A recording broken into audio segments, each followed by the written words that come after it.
Okay, I think we'll get started then. Thank you everybody for joining us today. My name's Emma Hallington. For those that don't know me, I'm the Senior Marketing Fund Manager here at Visit Scotland, and I'm going to be taking you through the fund criteria today.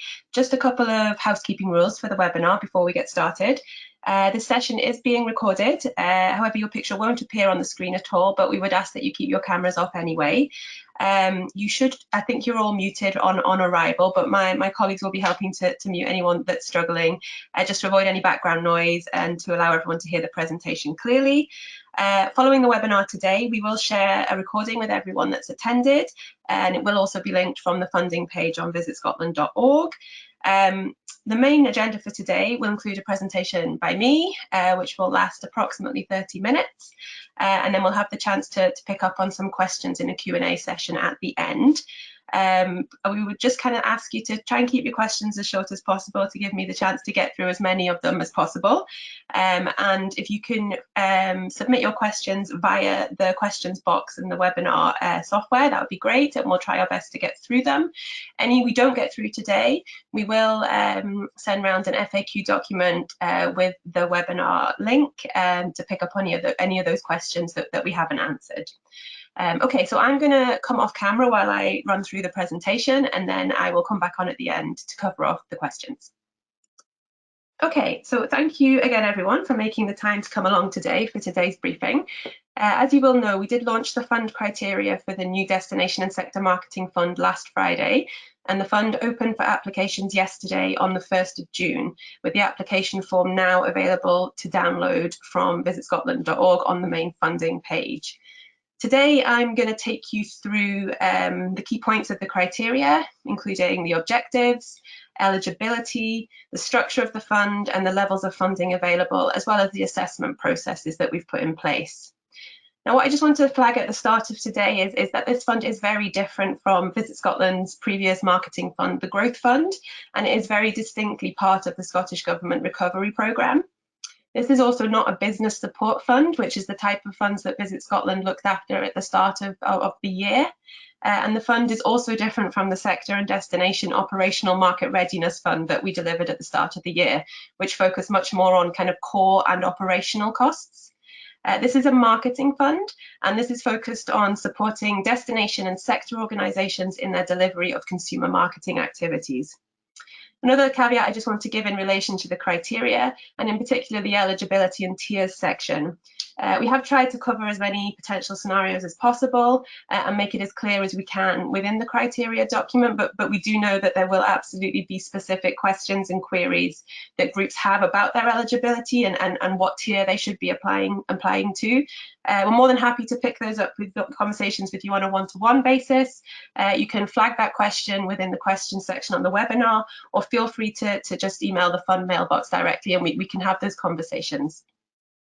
And the final thing I wanted to highlight before we get started is really what the fundamental objective we have for the fund is, and that is to be able to support as many eligible groups as possible across Scotland. Okay, so looking at the origins of the fund, this is one of the 10 projects that are part of the Scottish Government Recovery Plan for Tourism. So this programme of recovery has £25 million committed to it for funding in year one. Visit Scotland is leading on the delivery of 6 of these projects. That is the International Demand Building, the Social Tourism Days Out Holiday Voucher, the Days Out Voucher, Strategic Infrastructure Project Plans, the Data Observatory, and the Destination and Sector Marketing Fund. So this fund has an overall budget of £3 million. From destination and sector groups across Scotland have been identified by Sturgis as really crucial to the delivery of a responsible and sustainable recovery. Their engagement that these groups have and the position that they have within communities and industry across Scotland will help to absolutely facilitate a collaborative recovery, which puts local engagement at its centre.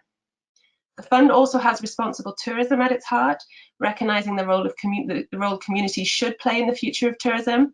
It is destination-led, putting the place agenda at the forefront as well. And the fund really will empower destination and sector groups to deliver on behalf of their regions, members and industry. And importantly, driving the development of Scotland product experiences.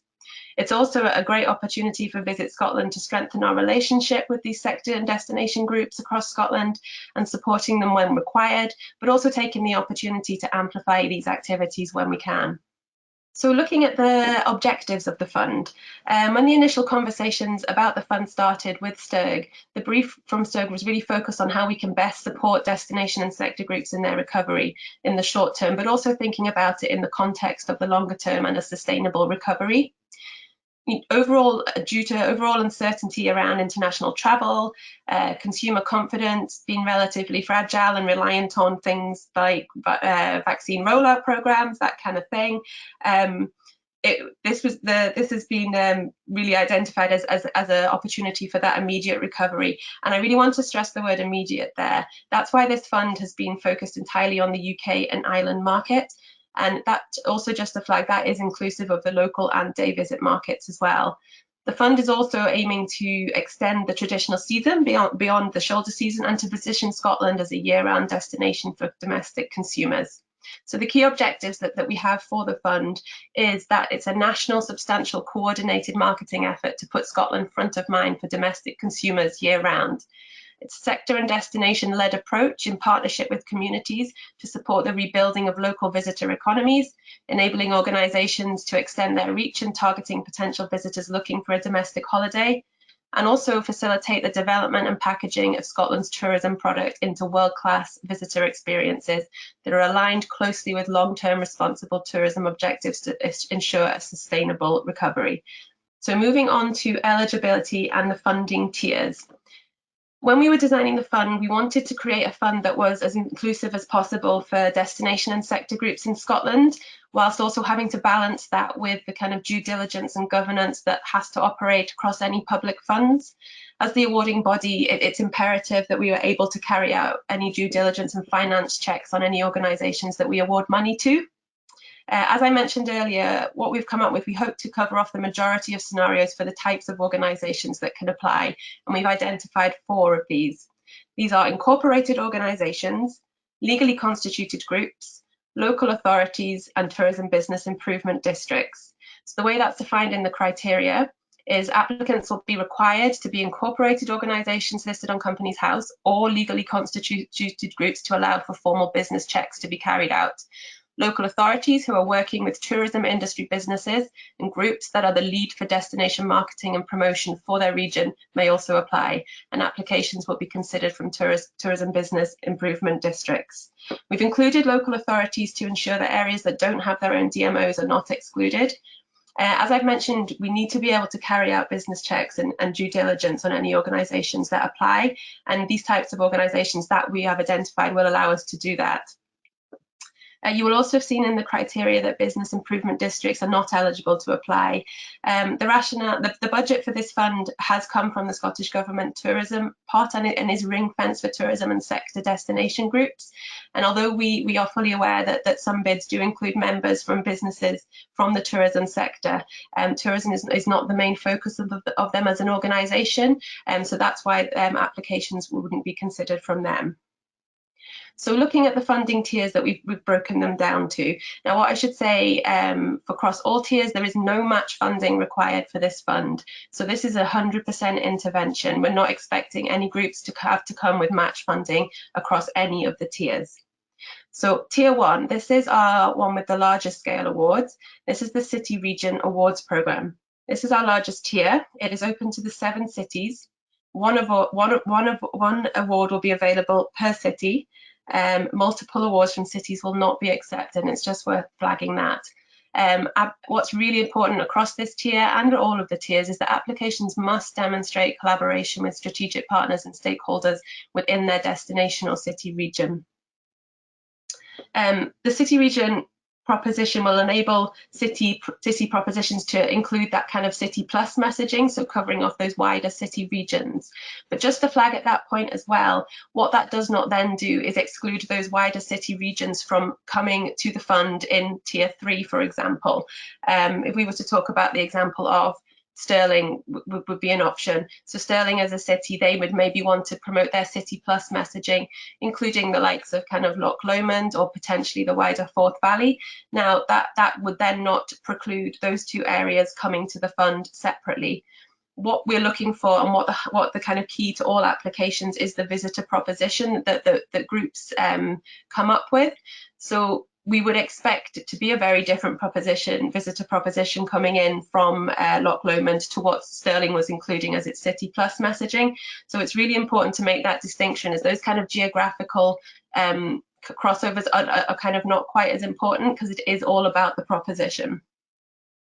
In Tier 2, we have Pan-Scotland sector groups and regional destination organisations. Awards in this section are between £40,000 to £80,000. So we have defined the destination organisations in this section as they must be able to demonstrate that they are operating at a regional level and they represent single or multiple local authority regions who have a proven track record of delivery of projects demonstrating how they have collaborated locally to ensure that different parts of the destination's tourism product is represented. Again, applications for this tier must demonstrate collaboration with strategic partners and stakeholders within their destination. This tier is also for Pan-Scotland sector groups. Groups here must also demonstrate significant geographical spread of membership or coverage within their sector and existing activities. This should be Pan-Scotland. Applications for this tier must demonstrate collaboration with members and stakeholders across Scotland. So that's where we would see the kind of larger scale DMOs, the kind of regional groups. And then we have Tier 3. So this is for local destination organisations and marketing groups and non-Pan-Scotland sector groups. This is the tier where we are anticipating the largest in volume from a volume perspective. This is where we would expect to see things kind of like local golf groups in this tier, along with smaller destination groups, for example, the smaller islands, or local food and drink groups. What it is worth noting at this point is that the criteria and the application form is the same for all tiers, regardless of size of award. So we are asking all tiers to submit their visitor proposition, and that will be really important across all tiers. One thing I just want to highlight from the criteria at this point is that organisations are only able to submit one application to the fund across all tiers. We are unable to offer any flexibility on multiple applications from one organisation across the fund. We know that there will be a few organisations out there that would be able to identify more than one visitor proposition for their destination or sector, but it's important that we take a consistent approach across all applicants. As I mentioned at the start, one of the main objectives for the fund is for us to be able to support as many different destinations and sector groups as we can across all of Scotland. And we are absolutely expecting the fund to be oversubscribed. So in that respect, we also wouldn't be able to support multiple applications from one group. Okay, moving on to the visitor proposition. So what are we asking applicants to do here? Applications to the fund must be centred around a strong visitor proposition, and I think it's fair to say that applications will succeed or fail on the basis of the proposition that they develop. How have we defined this? Successful applicants will be expected to deliver and develop a strong visitor proposition or unique selling point. This could be a seasonal proposition or a campaign to promote a particular theme or a unique collection of product experiences within the destination or sector, and this should be accompanied by a well-considered promotional plan. So these visitor propositions should be focused on driving visitors, stimulating demand, and ultimately delivering bookings and footfall. These propositions should be unique to the destination or the sector, and it's worth flagging here that generic awareness campaigns will not be accepted on applications. They should demonstrate alignment with local and national strategies where possible, be insight-driven, and most importantly, have responsible tourism principles at their heart. As part of the application form, you will have noticed that you'll be asked to provide essentially your kind of elevator pitch for your proposition. And this should include a clear description of what the proposition is, what is unique about it, how is it insight-driven, what post-COVID consumer trends does it reflect, how will it drive bookings, increase visitors. Other details should include which target audiences you want to go with, where they geographically are within the UK and Ireland, and you want to focus those activities. And remembering this can include the local Scottish and day visit market, which I think is particularly relevant for Tier 3. Are you looking to specific timings or seasons, school holidays, Christmas, New Year breaks, that kind of thing? So how does your proposition align with all of these things? So moving on to how we plan to assess the fund.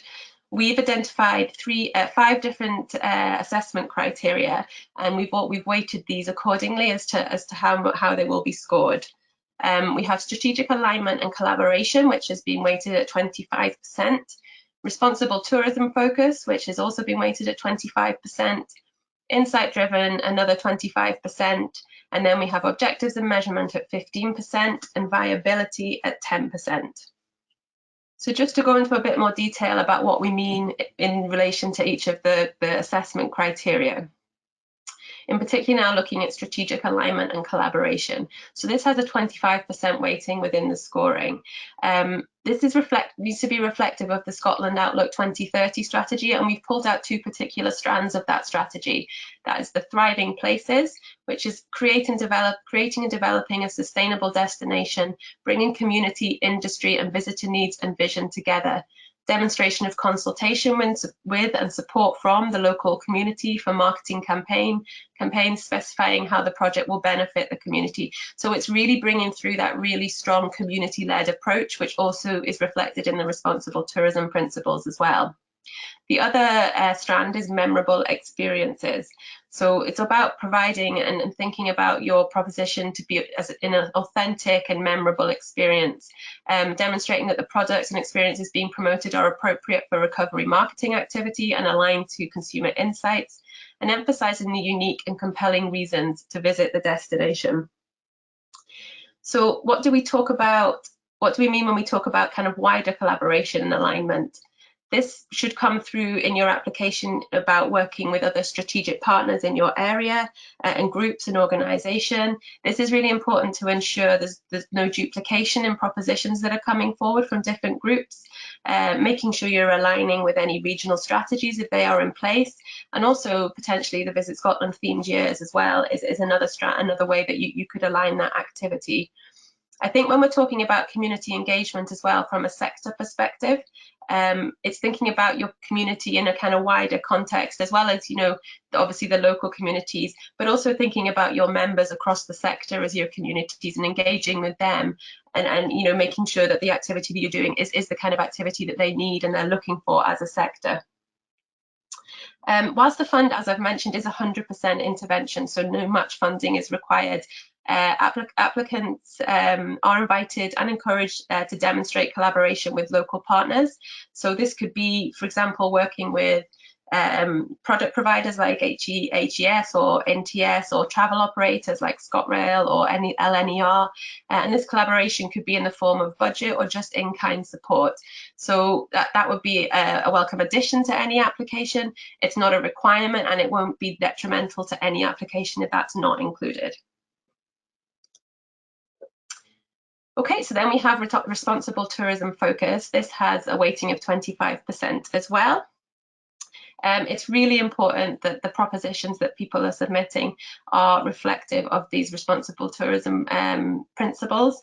It's a really key part of the fund, but also from a wider kind of recovery perspective. That long-term sustainable and responsible approach is what we're looking for from a recovery perspective. So those principles that we've identified are the kind of listening to, working with communities, you know, generating that greater economic benefit for local people and minimizing negative environmental, economic and social impacts, protecting our natural and cultural heritage, providing more enjoyable experiences for visitors, and making those meaningful connections with local people, ensuring that it's accessible, that Scotland is a place for everybody, and also culturally sensitive. So all of these things, we're not, you know, we wouldn't expect everything to be covered, but as many of these principles as possible reflected in your proposition.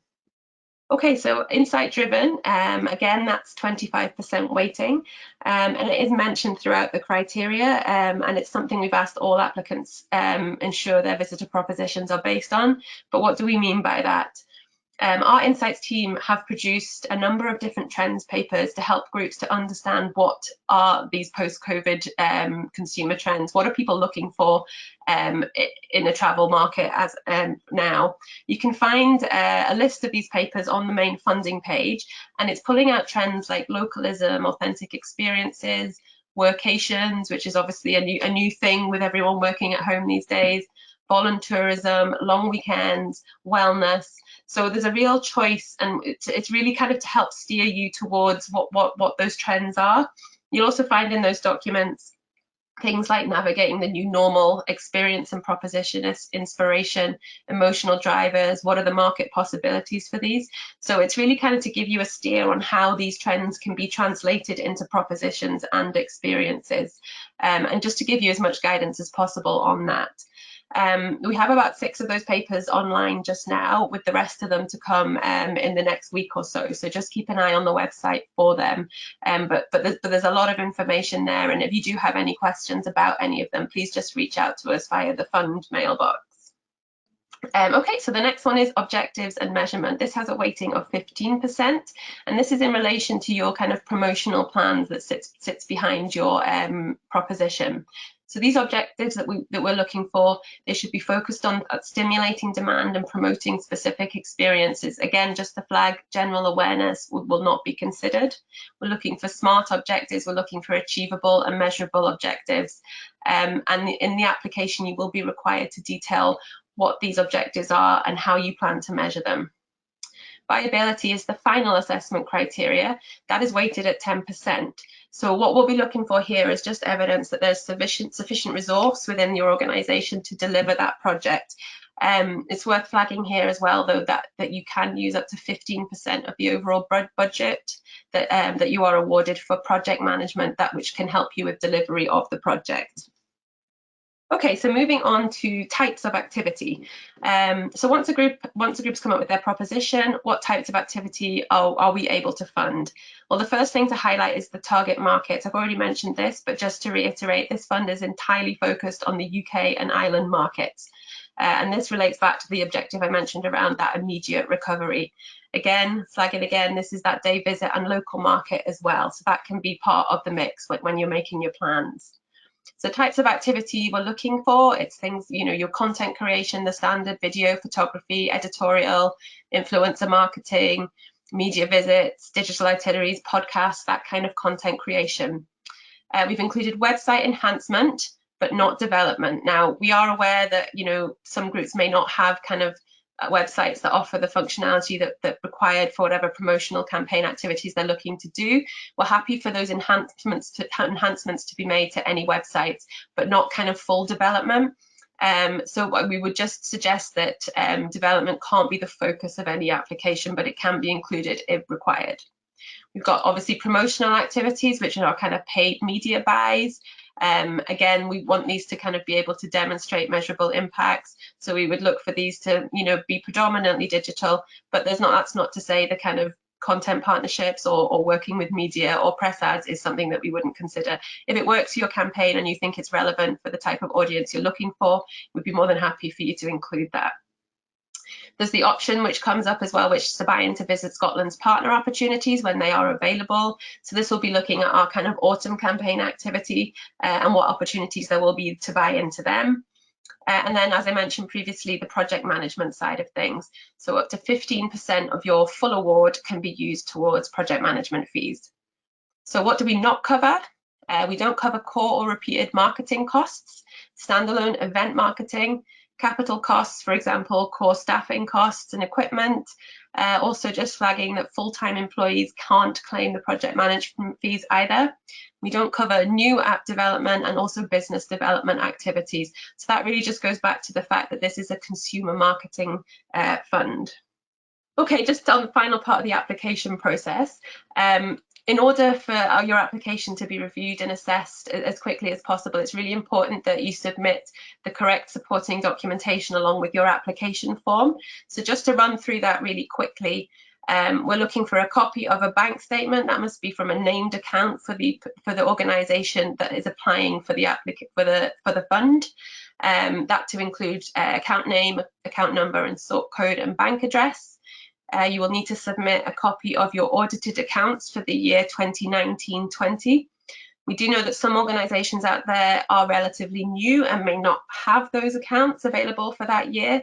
For those organisations unable to provide that, what we would like you to provide instead is a bank statement dated from the 1st of April 2021, accompanied by a cash flow document that demonstrates your operational viability for the next 12 months. There may be a situation where we require additional information, but if we can see that, then I think we'll be fine. A copy of articles of association or group constitution for legally constituted groups. For any local authority applicants, can you please provide us with the contact details for your finance team? And then finally, which is part of the application, the completed activity plan. So this is where you pull together the kind of activities that you're wanting to do around the promotion, the content creation, and also pulling out what's the breakdown of your budget, the timing of your activities, and your KPIs. Just to flag, you'll find on the funding page now as well an example project activity plan. There's just a screenshot of it on this slide here. That just gives you an indication of the level of detail that we're looking for in these activity plans. We're very aware that we're giving people, a short turnaround time on this. We're not expecting people to go out and get quotations, to come back with exact costs and things like that. It is a kind of indicative budget, but we need to understand how you want to break that budget down, what you want to spend it on, and what KPIs and measurement methods you're going to put in place to ensure that those objectives can be reported on. So I think the project activity plan gives you a bit of an overview of how much information you need to include in there. Moving on to the application process and assessment process. Given the timescales, I've already mentioned these that we're working to with the fund, we are looking for successful groups to be delivering activities that will be targeting autumn and winter visits. We do know this is going to be quite a narrow window for delivery, so we've kind of put in place a process that we hope will kind of make this happen as quickly as possible. It's also worth flagging at this point as well that all activities must be delivered by March 31st, 2022. So this is for activity to be delivered this financial year. So we wanted to set up an assessment process that would facilitate and allow for the funding awards to happen as quickly as possible. And the one way that we hope to manage this is by staggering the closing dates of each of the funding tiers. The rationale behind this was to kind of get the larger scale projects awarded and contracted as early as possible, which will allow the larger campaigns to be up and running as quickly as possible. It will also allow us, from an internal perspective, to be able to manage the flow of applications more effectively. So you'll notice the closing dates here. So we have tier 1, which everyone's tier opened yesterday, but we have tier 1 open until the 29th of June, tier 2 until the 13th of July, and tier 3 until the 23rd of July. Organisations will be able to submit an application at any time throughout the windows identified for their tiers.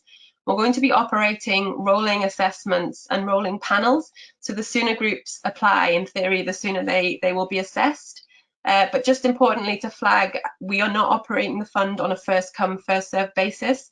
Although applications will be assessed on a rolling basis, no final awards will be made until the closing date of the final tier, tier 3, on the 23rd of July, which is when we'll know what the overall ask of the whole fund is. As I've mentioned, we are anticipating the fund to be oversubscribed, and we want to be able to support as many groups as possible. So applications that have been through assessment in tier 1 and tier 2 will then move to contracting after the 23rd of July, and we would hope to make grant awards shortly after that, whilst tier 3 applications will continue to move through assessment. So you'll see the kind of 4-stage assessment process there. So we have stage 1, which is assessment and scoring. So that will be done by a team of assessors from Visit Scotland that will be made up with team members from the industry development team and also the marketing team that will assess applications and score them. Once they've been scored, they will go to a first phase panel. So that panel will include senior staff members from Visit Scotland and also a representative from STA. At that panel, they will have the opportunity to either be successful or deferred. So what a successful application means is that their application has been approved and also a level of funding has been approved.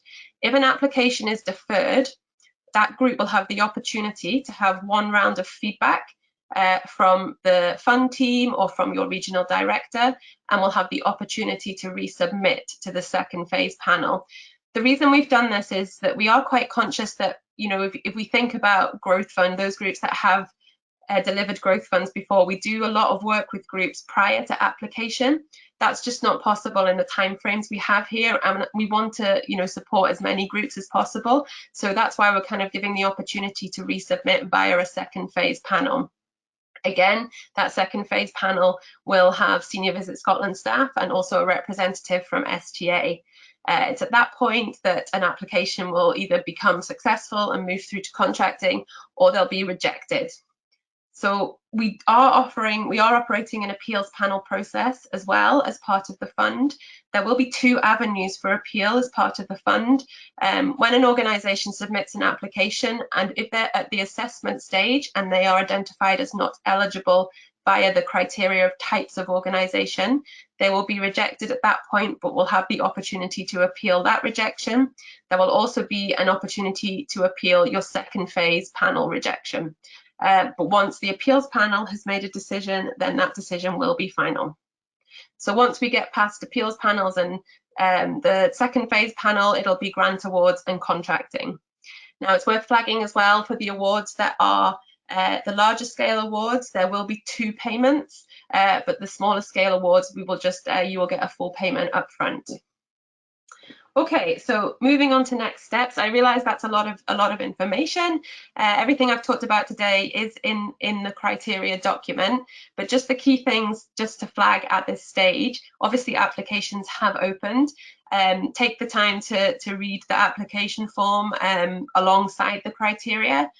If you take anything away from today, from me, it would be to focus on your visitor proposition. That's what's really important about the fund, and having that really strong proposition to base everything on is really important. Applying to the correct tier. If you're not sure which tier applies to you, please just drop us a line or get in contact with your regional director, and they'd be more than happy to advise you. We wouldn't reject anyone who replied to the wrong tier. We would just kind of redirect you, but we can happy to have that conversation before you submit. And collaboration, I think, is a key thing. One of the reasons that, you know, we may struggle at that first phase panel is duplication of propositions across the same area. So collaboration is really important. Reaching out to those groups in your area that could be coming to kind of, you know, tier 3 alongside you, just making sure that those visitor propositions are unique and there's not duplication. Again, just to flag that this activity does need to be delivered in the current financial year, so by the end of March 31st. And again, just to flag that this is not a first come, first serve basis. Even though we've got that staggered closing dates, any final grant award decisions will not happen until we know what the whole ask of the fund is. So it is not first come, first serve. The staggered tiers is there to kind of facilitate the kind of administration of the fund and to make sure that's manageable on our side. Well, that's me kind of covering off the main criteria. Some of my colleagues have been sending through some questions. So if you just bear with me, I'm going to get some of those questions up and I'll answer as many as we can. Okay, so first question, if our DMO applied for funding and a regional group also applied, would that go against us also? So I guess that covers off what I just said at the end around collaboration. We would really look for the groups and applicants to have those conversations with other groups in their area to ensure that that kind of duplication isn't happening. There's no, if you've got a different proposition, that's not an issue. It's when the propositions are similar, that's when the duplication issue is going to be a problem. So if that did happen, for example, that would be kind of picked up at the panel stage, and then you would have the opportunity to reframe a proposition when you're deferred and then come back to the second phase. But ideally, you would have those conversations with your kind of local partners and other local groups to make sure that that doesn't happen. If we wish to if we wish to put in an application for a regional offer and be part of multiple regional partnership. So yeah, so that what I was talking about around multiple applications from one group. One organisation cannot lead on 2 applications, but you may be part of another one. So if we talk about it in the context of a city, for example, so we mentioned Stirling before, or we meant Glasgow might be another example where the city of Glasgow will kind of include that wider city region within their kind of proposition, but that does not then stop that wider city region putting in their own application to the fund as well. And that's not going to be detrimental. Again, just to kind of really hammer it home, it's about that visitor proposition. And if you're kind of local, your specific group were putting in an application, your proposition would be very different from what the kind of wider regional one would be. What will your criteria for DMO be? Is it destination marketing or destination management? So our criteria for destination organisations are it's organisations that are promoting regions and geographical areas. That this is not a fund for kind of DMCs or kind of tour operators, so that kind of individual businesses. So it's very much so focused around destination promotion. Can the 15% of budget for delivery be used directly for staff costs? No, that 15% can be used to employ a kind of project manager, but it can't be used to cover any core staffing costs for an organisation. Can sole traders apply? No, this is for destination organisations and sector groups across Scotland. As I mentioned at the start, it's not a business support fund. This is around kind of organisations that have responsibility for delivering marketing on behalf of a sector or on behalf of a region or a destination. Buy into Visit Scotland partner opportunities. What are these and can you tell us more? Currently, I can't give you too much information, but for those of you that work with Visit Scotland on a regular basis, you will know that when we deliver our summer campaigns or our marketing activity, our autumn campaigns, there is opportunities for organisations to buy into that activity. So that could be partnering on a kind of OTA partnership, for example, or buying into kind of digital native advertising campaigns. So what that means is it just amplifies the overall campaign that we're delivering, and those activities can kind of are bought through our media agency. We don't have the detail of that yet, but we will hope to have that kind of by the end of the summer. So if any group would like to focus any of their budget spend on that, we can have a separate conversation as to what that might look like and kind of levels of budget that you might want to allocate to that. Can local authorities apply for Tier 2 funding? Yes, they can, as long as they fulfill the kind of criteria mentioned around local authorities, which is around that you must have a remit of tourism marketing within your local authority and be delivering on behalf of kind of tourism businesses. So a local authority can apply across all 3 tiers as long as they fulfill that criteria. Would you expect Tier 3 marketing groups within a Tier 2 destination area to be offering a unique proposition, but detailing collaboration between the 2 groups? Yes, so we would expect every application to come in with a unique proposition, but we would, from a collaboration point of view, it would just be to kind of have that conversation with the group to ensure that you're not duplicating, and you know, if you can work together, and maybe there's opportunities for both propositions to reflect the other, but it needs to be a unique proposition. If there's an informal grouping, can the bank statement be from a lead organisation within the group? We would need the bank statement to be from the group who is leading the application, but they would also need to be one of the 4 types of organisation that we mentioned. So either incorporated organisation, legally constituted group, local authority, or tourism business improvement district. Anyone that we lead the application with and are paying, as in awarding the funds to, that needs to be consistent throughout the process. When do you expect to confirm awards from the second phase panel? I would expect them to happen probably, if we're looking at the different tiers, we would expect the kind of Tier 1, Tier 2, that to be confirmed by sort of early August. The aim would be that, you know, anyone that comes back to a tier 2 panel will have had the feedback to allow them to be successful. We're not trying to put any barriers in place here, and we want this to be as simple as possible for people. So our aim is to get everybody that's eligible through. We just have to ensure we have that kind of robust process in place to make sure that we're kind of from an audit and governance perspective. So, and a lot of it will depend on how quickly kind of applications come in and we can get them turned around. But I would say kind of certainly for tier 1 and 2, that would be early August. As a new Pan Scotland group, our bank account has only been open for the last month. We will be able to present a fully costed forecast for the next 12 months. However, would this situation prevent us being eligible to apply for the tier 2? No, as long as you can provide that requirement around the bank statement dated from the 1st of April and an accompanying cash flow.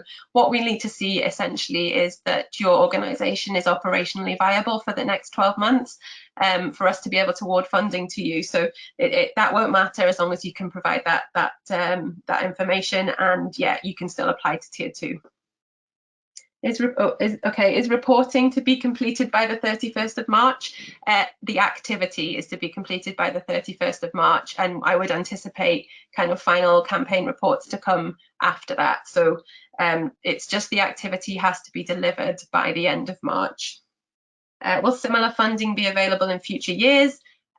So the kind of funding proposal that went to Scottish Government, you know, is potentially to extend this beyond the first year. We don't know if that will happen at this stage, but we're hopeful. You know, we want to run a successful fund this year, and then we'll be hopeful that we'd be able to kind of provide this funding going forward.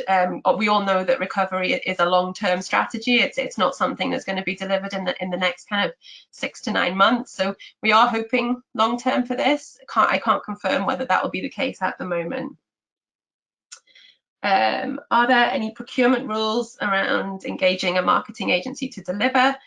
No, the kind of delivery side of things is entirely with your organisation. So there's no kind of requirement, or kind of however you operate as an organisation from a procurement perspective is entirely up to you in this fund. We're not putting any caveats in place about that.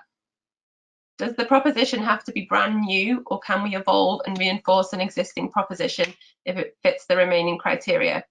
No, it doesn't have to be brand new. I think it needs to reflect the responsible tourism side of things, and importantly, if it's not brand new, the post-COVID consumer trends that have been identified, because that's really driving what people are looking for now. So if it's something that, you know, as a product or a proposition that you have used before, that's fine, as long as it's reflecting those trends. That's absolutely fine. Is there other way to measure success? We are concerned about increasing footfall in our area. We prefer to connect with slow tourism. Absolutely, I think those kind of metrics, if they're relevant to the product and the experience that you're putting forward, then, you know, it doesn't have to be about increasing footfall. And I think we all kind of know in a responsible, sustainable recovery, you know, that kind of value over volume is important. So absolutely, that I think as long as your metrics work for your promotional activities and the propositions that you have, then absolutely that's fine. What will reporting comprise of? So I would say on that perspective, it's really just going to be about measuring your campaign outputs. So I would say the main reporting side of things is about that measurement of campaign KPIs, but also if there's any way, and you know, if this is, we know this is not going to be possible for everybody, but if there's any way of kind of measuring that impact, if you know can work with your businesses or industry to kind of monitor bookings, that kind of thing, that's all welcome. We know that's not going to be possible for everyone, but I think the main kind of KPI side of things is looking at those campaign metrics. Okay, please could you confirm when could decisions be at the earliest for tier 1? I would expect we would have decisions for tier 1 very shortly after the closing date of tier 3. So that closing date is the 29th of July. If a local authority applied for tier 1 but was also the lead local authority for the regional offer. Is that allowed? No, so we wouldn't be able to have multiple applications from the same organisation, so that rule would apply there. Does the fund support only leisure tourism? I guess, are you asking around kind of business events and things like that? I think because this fund is focused on that kind of UK and domestic markets, it's harder to kind of make that sort of fit and that kind of things. If you were looking at business tourism particularly, it might be worth us having a conversation as to how that fits. We haven't really referenced B2B in this activity, but as I said, if you think that's a better fit for your organisation, but it does still need to be UK and domestic market. So if you expect to be oversubscribed, how will you decide awards? Will you reduce amount requested or reject more outright? That is where we've got the panel kind of in place. So their main role will be kind of working out that level of award, and they'll be looking at that in the context of the tier as a whole, and just ensuring kind of consistency in kind of scale of opportunity, level of impact, that those kind of levels of award are similar across that whole tier. Now, you know, I'm sure everyone potentially will come in for the full amount, but you know, that's not going to be possible. And you know, we have been quite explicit about that in the criteria, that you know, people may not get the full amount that they've requested. If what we would plan to do is, once we have that kind of overall ask of the fund, and what we've done with the funds that we've been running at the start of the year, is that we would potentially just make a pro rata reduction across everyone's award, just to make sure that's fair, so we wouldn't reject more. As I said at the start, the overall objective for this is to support as many different groups as possible. If there's a similar or identical proposition from two areas, will only one succeed? That is what we've been quite clear about in the criteria. But what I also would say to that is that we would pick that up at the panel phase, and that's where you would have the opportunity to get that feedback, and also so kind of adjust those visitor propositions and then come back with a tweaked version. Does the 31st of March 2022 end date imply that all campaigns must finish running on or before that date? Yes. So this is, as I've mentioned, this is the kind of about that immediate recovery. So this is about what we can do now, and it does need to have activity delivered by the 31st of March 2022. Could it be used for travel trade activity? We have said in the criteria that that is potential, but again, just bearing in mind that it is for UK and domestic, UK and island markets. So if that's something you'd like to look at, then we could include that. But I think that's one we'd have a conversation with you. So I would drop us a note in to the fund mailbox before you apply, just to kind of cover that off. Is there scope to deliver phase 1 of a project by March 2022 with the follow-on phase 2, i.e. summer activity, as part of the legacy? No, not with this fund, I'm afraid. Those kind of timing restrictions are coming to us from the kind of Scottish Government side of things. It has to be activity for this financial year. Our organisation is new and our bank account was not opened on the 1st of April. Does this rule us out? That's a question I'm going to have to take to our finance team to check that from a kind of compliance perspective. So again, if you want to drop us a note into the fund mailbox, then I can pick that up with the finance team and come back to you on that one. And as I've said at the end of that, if you have any specific questions, appreciate there's a lot to take in and a lot to think about, particularly around your propositions. Feel free to reach out via the fund mailbox, and we can help with any inquiries. I think, yeah, we're more than happy to kind of have those conversations on a one-to-one basis. And, you know, overall, we really are kind of wanting to get as many groups through this as possible and support as many groups across Scotland. I hope that provided you with a bit of insight to the fund, and we look forward to receiving your application. So thank you, everyone.